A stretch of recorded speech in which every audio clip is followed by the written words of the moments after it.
Chapter 1. The invitation. It started with a letter. Mara hadn't heard from her cousin Jenna in years. They'd grown up close, but life had pulled them in opposite directions. So, when the envelope arrived, handwritten, postmarked from a remote town in Oregon, she was stunned. Jenna's handwriting was still unmistakably jagged. "Mara, I need your help. I'm living near Whispering Pines Forest. Things aren't right. Please come. I'm scared. Jenna." No return phone number, no address, just a GPS coordinate. Something about the letter tugged at Mara.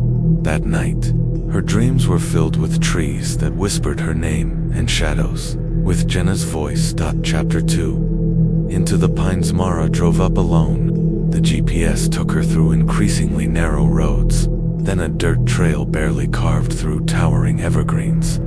The forest seemed unnaturally still. No birds, no rustling. She arrived at a weather-beaten cabin nestled deep in the trees. Jenna wasn't there. The door creaked open at her touch. Dust floated in beams of late afternoon light. Everything was coated in neglect, yet a fire had been recently lit. The embers were still warm. A notebook sat on the table, its cover torn and water damaged. Mara opened it. "They call to me at night. The trees.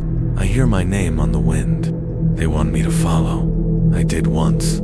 I think I lost a part of myself." She froze at the last entry. "Mara is coming. I didn't tell them. I hope it's not too late for her." A noise outside. Dry leaves crackling under something heavy. Chapter 3. The forest watches. That night, Mara stayed in the cabin. The silence pressed on her ears like a weight. As the fire died, something moved just beyond the window.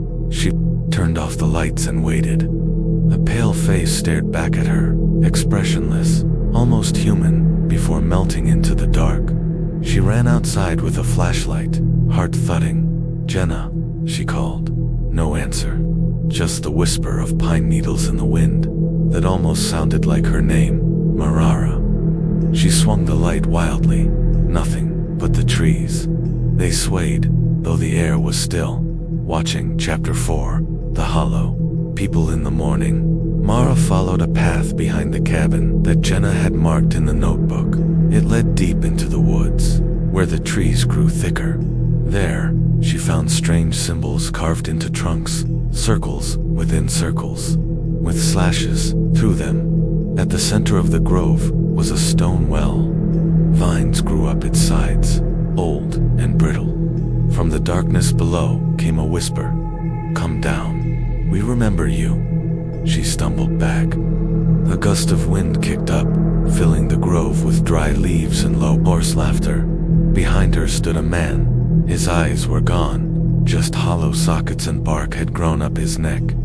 "You don't belong here," he rasped. "But they will take you. Like they took her." Chapter 5.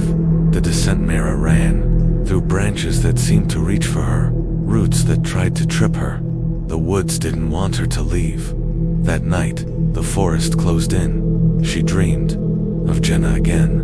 Only Jenna's face was split down the middle, half human, half wood. She was whispering from beneath the ground. "You have to let it take you. Only then will you understand. I tried to fight. It made me part of it.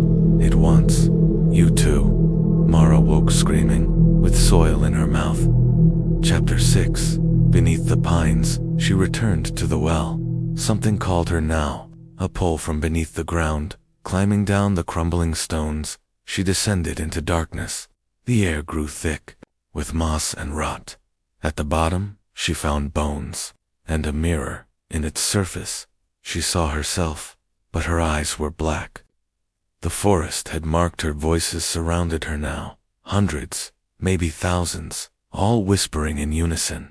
One of us. One of us." A shape rose from the earth, twisted feminine. It was Jenna, or what was left of her. "I wanted to warn you," Jenna said. "But the forest is alive. It feeds on pain, loneliness, blood. I didn't escape. Neither will you." Mara turned to climb, but the roots closed above her, sealing her in. Chapter 7. The forest is patient weeks later. Hikers pass the edge of whispering pines. They find an old cabin, seemingly abandoned. Inside, the fire is warm. A notebook rests on the table. They whisper to me. They say she's still here, but she's different now, and I think I'm becoming like her. Footsteps crunch outside.